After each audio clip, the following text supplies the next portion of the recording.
வணக்கம். இன்றைய செய்திகள். கோவை மாவட்டம் கோவை ரத்தினபுரி மாநகராட்சி மேல்நிலைப் பள்ளியில் தமிழ்நாடு முதலமைச்சரின் 72வது பிறந்தநாளை முன்னிட்டு கோவை மாநகர் மாவட்டம் கணபதி பகுதி திமுக இளைஞரணி மற்றும் KMCH மருத்துவக் கல்லூரி மருத்துவமனை இணைந்து நடத்தும் மாபெரும் இலவச பொது மருத்துவ முகாம் கணபதி பகுதி செயலாளர் கோவை லோகு தலைமையில் 31வது வட்ட மாமன்ற உறுப்பினர் வைரமுருகன், கணபதி பகுதி அவைத்தலைவர் பழனிசாமி முன்னிலையில் கோவை மாநகர் மாவட்ட கழக செயலாளர் கார்த்திக், கோவை பாராளுமன்ற தொகுதி கணபதி ராஜ்குமார், கோவை மாநகராட்சி மத்திய மண்டல தலைவர் மீனா லோகு முகாமினை துவக்கி வைத்தனர்.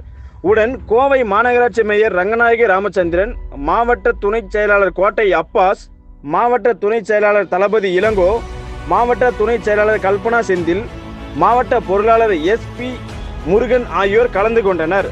46வது வட்ட செயலாளர் ஆறுமுகம் வரவேற்புரையாற்றினார். துணை அமைப்பாளர் பாபு கணேஷ் நிகழ்ச்சி உரையாற்றினார்.